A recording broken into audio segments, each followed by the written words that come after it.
Hey, everybody, welcome to Hammer Down on the Market Scale Network. I'm your host, Mike Bush, and today we're talking returns. We've done some nerdy stuff across the supply chain. We've gotten into demurrage versus detention and why those bills exist. But today we're talking about something we all understand. If you've gone to Amazon, ordered something and not loved it, perhaps tried to return it, you've inevitably probably just either put it back in a box and sent it back, or you've taken it to UPS and it's been super easy.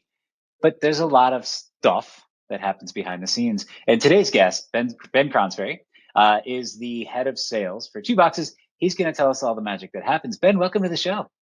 Thanks for having me, Mike. Excited to be part of the show today. Absolutely love it, man. So, Ben, let's start with the basics. What is Two Boxes? What problem are you guys solving? Well, Two Boxes is a piece of technology that usually lives on the warehouse floor to help receive, inspect, and disposition returned inventory. And so we sit between the warehouse's WMS system, warehouse management software, and their brand customers' tech stack, which is usually an e-commerce platform like a Shopify, BigCommerce, Magento, and then usually using a returns portal like a Loop Returns, Happy Returns, Aftership. And so that facilitates the return for the buyer. So let's say you buy the shirt online, it doesn't fit you. You'll interact with a Loop portal, get that shipping label, send it back, whether it's dropped off at a return bar network or, through the postal mail. And then when it comes back to the warehouse, that's where Two Boxes technology is used. So we deploy tablets. So when the parcel comes back, you scan the tracking information, and the user, the associate at the warehouse, will see on the tablet exactly what product should be in that box or poly bag, and then how to inspect and disposition it based off of the brand's requirements. Okay, so Ben, you said something and it really caught my ear. Mm-hmm. If I return a shirt, there's somebody on the back end who makes sure it's the shirt that I'm supposed to be returning. That start there. Yeah, so oftentimes the buyer will purchase a large, a medium, and an extra large because they're not really sure of what size they need. That's something we call bracketing. Very, very common in apparel and footwear. And so when it comes back to the warehouse, there are mistakes that happen. Could be an honest mistake where the buyer put the wrong size or the wrong color back, and it doesn't match up with what they've started on the Loop Return or Happy Returns portal. And so the warehouse associate needs to distinguish that. So with Two Boxes, we can force a UPC scan so that the associate will have to scan the product tag on the box or the hang tag, and the system will validate, yep, that's the right SKU, or no, it's the wrong one. Sometimes, though, it's not an honest mistake, and it could be a bad actor or a policy abuser who sends back counterfeit, or something that we call wardrobing, where they wear that shirt 100 times, take it to the dinner party, take it to prom, and then they return it looking for a refund. And so there's varying scenarios that happen, but at the end of the day, we're going to flag anything that shouldn't be part of that return or is missing, so that the brand's customer service team can work out that issue with the buyer. Okay. So going outside of the bad actors or the potentially malicious side of things, mm-hmm. Goods are returned. We scan it. The warehouse worker, the frontline worker identifies, okay, this is the right thing that's supposed to be returned. Where do goods go from there? Yeah, I think there's a lot of different paths and scenarios. So what really needs to happen first is an inspection, or in other words, a grading process. And that's where the brand says, hey, I want you to check for a broken zipper, deodorant stains, pet hair, all sorts of different, what we call attributes. And so the user will use the tablet to basically observe and track what damage is there, if any. And so we could do things like photo capture, so that real-time photos are taken of that piece of inventory, and then even value-added services to potentially refurbish or recondition any damaged inventory. Now, depending if that's successful or not, there are four main outcomes called dispositions that typically happen. The A condition, right? Perfect condition, original packaging, will typically go back to stock to be resold at original cost. Grade B is something that might have a slight scuff or stain, but it's still usable and sellable, but it might be sold at 20, 30% off original cost. Okay. The third is usually more of a donation. So going to places like Goodwill or Habitat for Humanity, because that product can still be used and people will still get value out of it, but it won't be sold for profit. And then the fourth, that's kind of your last case scenario. It's damage beyond repair. That's going to be recycled, destroyed, or sent to the landfill. And our job is hopefully that's exception management, and hopefully not the majority of returned inventory. We want as much as possible going back to stock so it can be resold, and then obviously better for the environment as well. Got it. Ben, how did you get into this? Who came up with this idea? Where did you fall into this? How did you get into this marketplace? Well, maybe I'll take a step back and say I fell into the logistics back in 2007 when I was in university looking for a summer job. Ended up working at a 3PL here near Toronto, Ontario, Canada, where I grew up. And over the last 17 years have stayed in logistics, but more on the technology side. And so just recently, I was with Shopify as one of the first external sales hire for the fulfillment network, and basically got laid off the day they sold that to Flexport.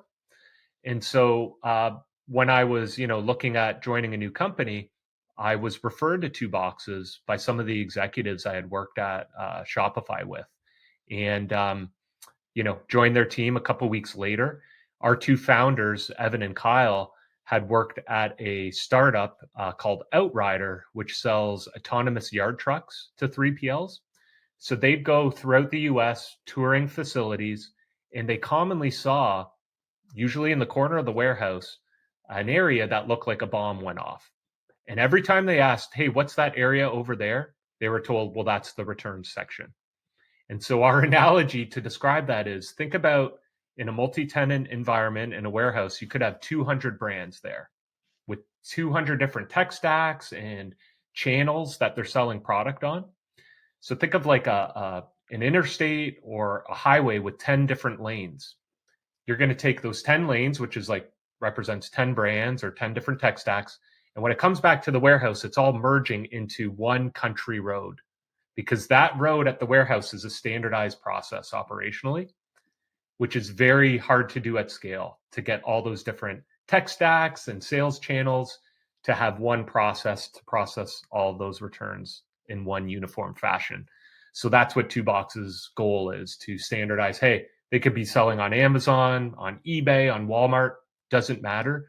You'll now have one way that's standardized to process their returns and is scalable and efficient. Got it. Okay. What's been the most interesting thing you've learned along the way here, other than returns used to be just, kind of a big pile of stuff to be dealt with? Yeah, I would say the complexity and nuances into that inspection. And so typically when we launch a new customer, we're replacing paper, right? Think of paper binders sitting on the warehouse floor. And so when you start to read some of this documentation, some of it's very, very complex. Our largest today has been 160 pages that we've basically digitized into the tablet. So think, if you're a temp worker, first day on the job, could be, you don't speak English as a first language, you're expected to read 160 pages, absorb that knowledge, retain it, and then execute at scale. It's near impossible. And so that's kind of been mind-boggling for me. The other fascinating thing, I think, is kind of these bad actor stories, right? I go into a warehouse and should be some high-end apparel, but you open the box and there's an onion inside. So when I go around and I talk to 3PLs, I ask, well, what's your kind of craziest story you've seen in returns? And you would laugh and be astonished at some of the things I hear. And so, yeah, just some of those kind of things that the normal 3PL or warehouse doesn't really think about, or consumers, right? We don't really think about what happens to the product when it gets back to the warehouse. Kind of uncovering that has been really interesting, and I've been learning a lot. Got it. So then one of the questions I ask every guest is, if you're talking to somebody who is a young Ben thinking about falling into supply chain, or thinking about purposefully going into supply chain, that's really the idea here. What's the piece of advice you'd give your younger self? Sure. I always frame things as, think about the customer of a particular product or service, but then think about their customer. So I always call that your customer's customer. And why I think that's important in our conversation today is when you think about D2C e-commerce brands over the last few years, they, through COVID and the pandemic, were trying to create the best experience possible for their buyers, their customers. And what resulted was free returns, wide return windows for their policies, making it frictionless and as easy as possible and convenient for buyers to return their product. But times are changing. They're starting to tighten their return policies. Some of them are starting to charge for returns because what's happened is a lot of fraud and bad actors have sprung up trying to, take advantage of some of these opportunities. So if I'm talking to someone younger, be aware of where these trends are going and what's going to happen next. And usually you can start to keep your finger on the pulse by asking your customer, who are your customers and what's impactful for you? And how do you see times are changing from macroeconomic things or, during certain trends in their particular industry? And just be aware of, what's coming next, not just next year, but maybe 5-10 years down the road. So you can get ahead of these things and be part of companies that are, kind of at that ground floor to take advantage of the opportunities versus being more reactive and too late to the game. Yeah. Ben, one of the things you talked about here that I thought was really interesting was sort of, and it sounded like it was, we've all gotten used to buy online, pick up in store. Is there a sort of reverse component to that where it's buy online, return in store is sort of the future? I know when, as you were talking about the complexity of, what happens in a warehouse and get everything back in, is there a play there that retailers will maybe not charge for, the return component, but they'll say, hey, look, it's $5 to return a good unless you bring it to the store? Yeah, it's a good question. I think what the answer is, it depends on the size of that merchant, right? What's their outbound volume look like? What's their return rate? And even things like what's the dimensions and the weight of their physical product? Is it flat pack apparel that's only a couple ounces? And, when you put it in the mail, even if I'm in Canada sending it to LA, it's not that expensive. Or Right. are you selling a coffee machine, which has dim weight and as close as you can get to the warehouse is really going to help with the postage. So there's a bunch of different variables there. But generally speaking, I think it is smart for brands to have that omni-channel reverse logistic network, just like they do on outbound.